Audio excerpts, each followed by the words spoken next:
Good morning, children. Today we are going to learn a new lesson, that is from gathering food to growing food, the earliest people. So before we enter into the lesson, I would like to ask you a question that have you ever wondered how your family obtained the food that you eat? Okay, do you understand my question? Have you ever wondered how your family obtained the food that you eat? The food what we eat is grown in the fields by the farmers. Do you know how the food is grown? What are the tools used in the process of growing the food grains?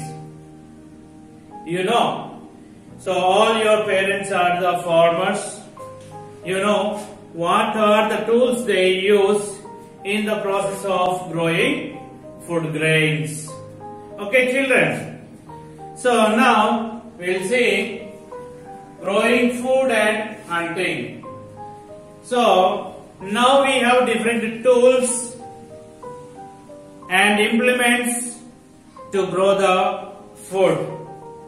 But in the earliest time, so if you see some thousands of years ago, how were the people, they led their life? How did they sustain their life? On what they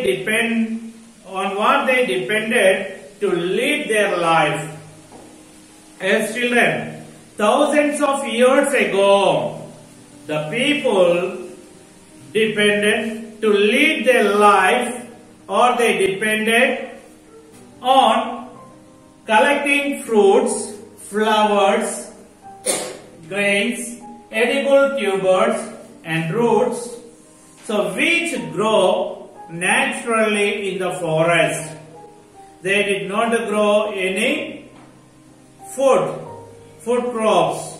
So just they depended and they led their life by collecting the things which grow naturally in the forest. What they used to collect? They used to collect fruits, honey, wild grains and edible tubers, roots. All these things they used to collect from the forest. They were grown naturally in the forest.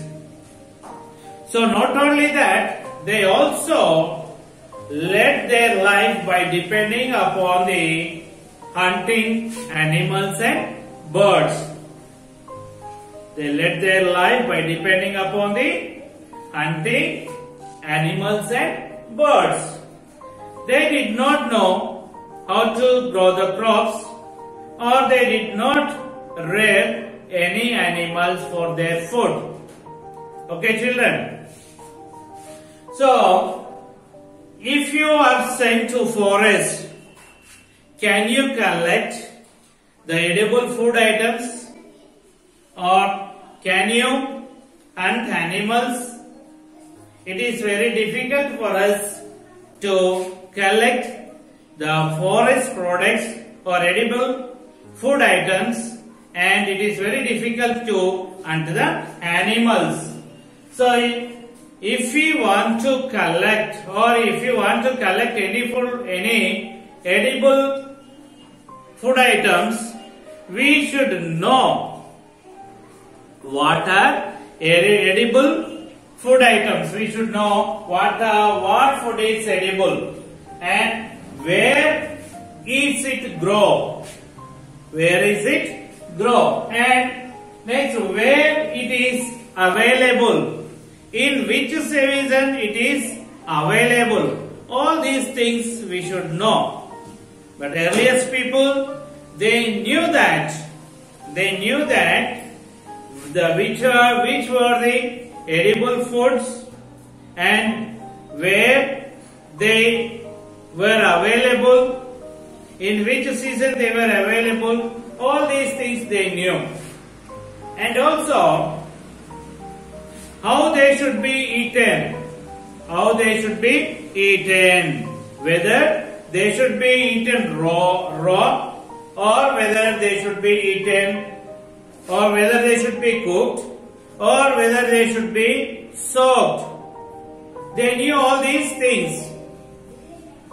Okay, they knew all these things. Earliest people, they knew all these things, how they should be eaten, where those were available, in which season they were available. Understand? We should have this knowledge if we want to collect the edible food grains from the forest. And next one, even to hunt, we should know many things. Even to hunt, we should know many things. Which animal should be hunted? Which animal should be hunted? And in a day, where those animals live, in different parts of a day, where that animals or where that hunted animals they live, and in which place they eat, where do they drink, so and also how that animal is useful. All these things we should know to hunt the animals. Understand? We should have the full knowledge to collect the edible food items and even to hunt the animals in the forest. How did they learn? How did the earliest people learn all these things? Yes, earliest people, they learned these things from their foreparents. Okay, the earliest people over many years, they had learnt about all these things and they taught to their children. They observed all these things and they, over many years, they observed all these things and they taught to their next generations. So this is the collection of food grains and hunting of animals. Is it possible to collect the edible food items and to hunt the animals without any tools and weapons? Yes, is it possible? No, it is not possible. So, in order to collect their food, they had used the different types of tools. If you see, in present days, we have many tools or many machines, tractors, harvesters and like this, plows. All these were made of iron and steel.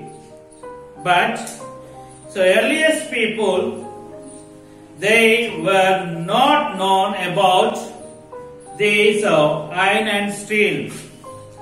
They did not have these tools at present what we are using. So what did they use for the collection of food? They used the tools which were made of stones. What were the tools they used? They used the tools which were made of the stones. So these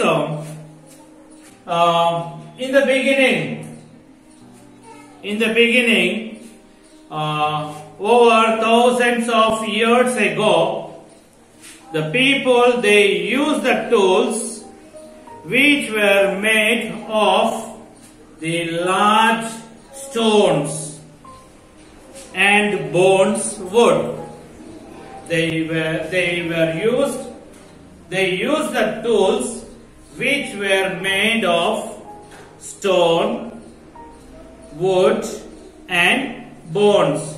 In the beginning or in the initial stage, some thousands of years ago, these people they used large stones which were given sharp edges by chipping them with the another stone. What did they use?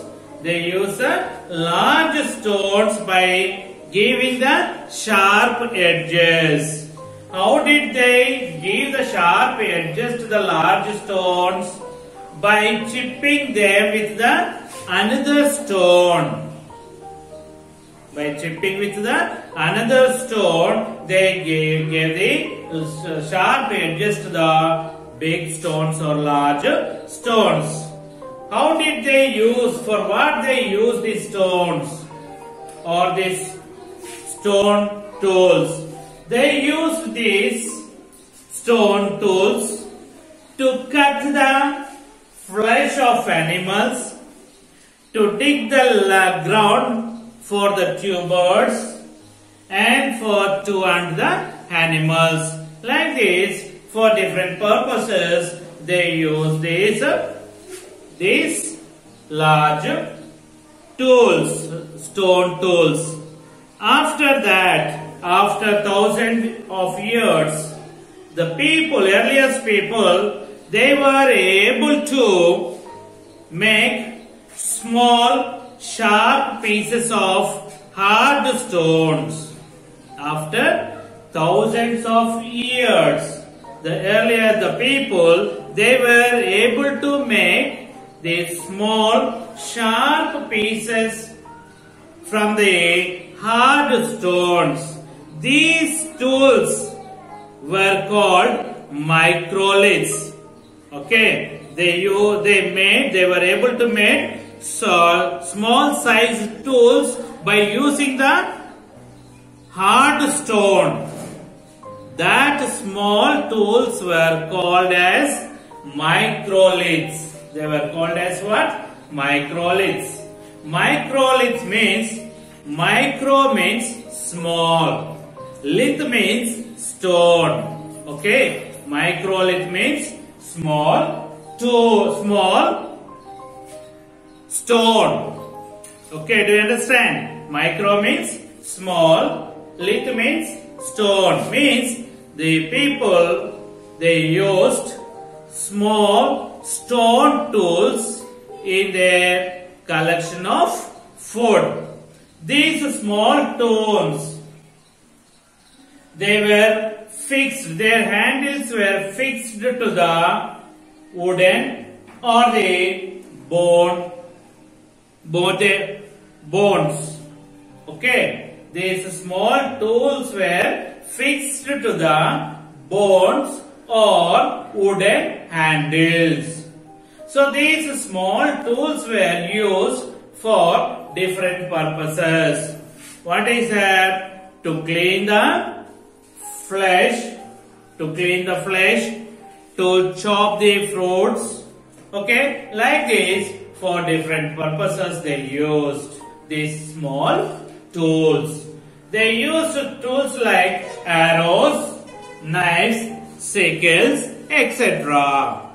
Okay, children. Now we see about the fire. Okay, how they used the fire. Now we'll see about the fire. So the earliest people, they did not know the fire. So that was the reason they ate the raw flesh.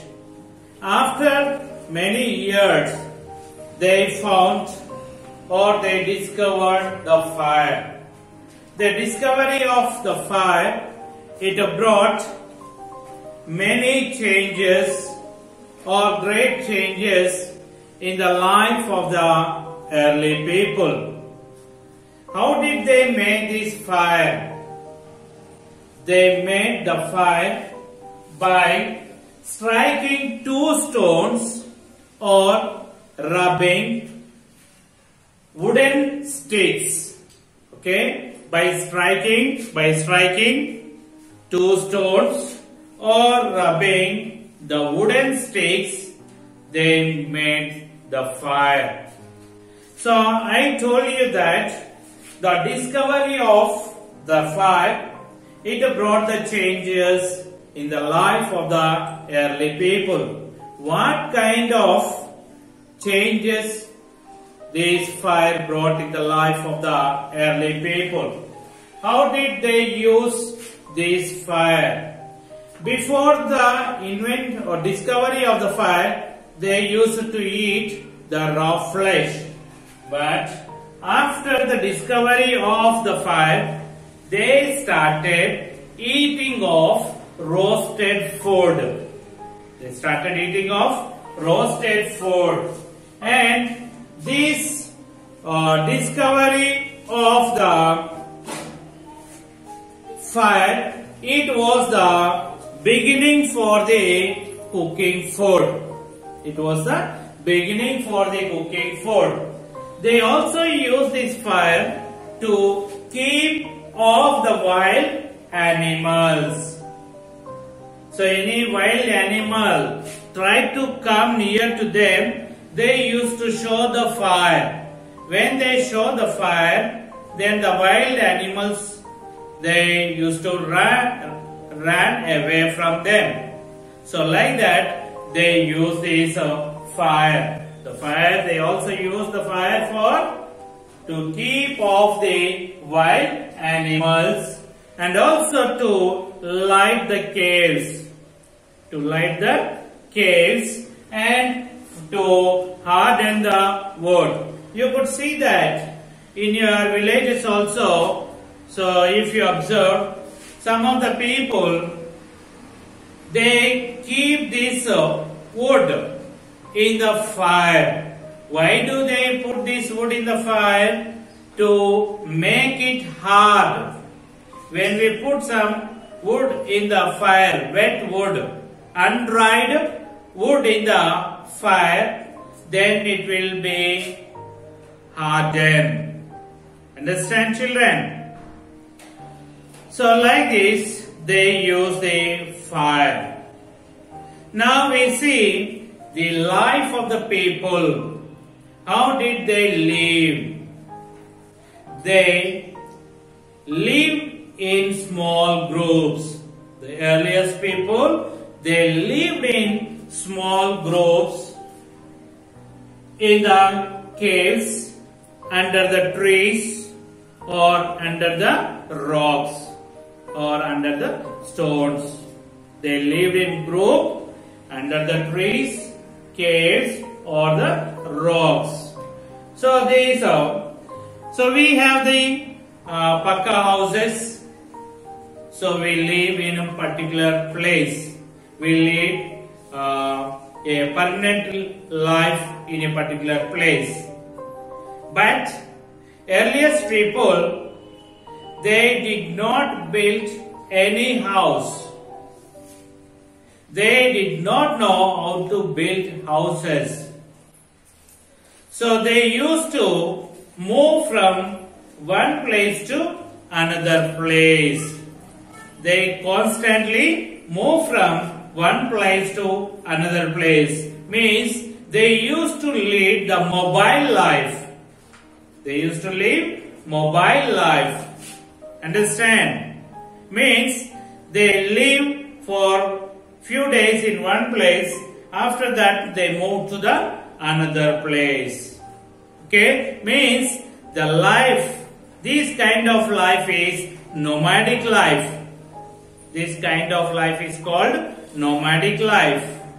The people who lead this kind of life are called nomads. What do you mean by nomads? The people who regularly move from place to place are called the nomads. Do you understand? The people who constantly or regularly move from place to place are called nomads. Okay, children, I hope you understood up to here. We'll see remaining topics in the next class. Have a nice day. Bye bye.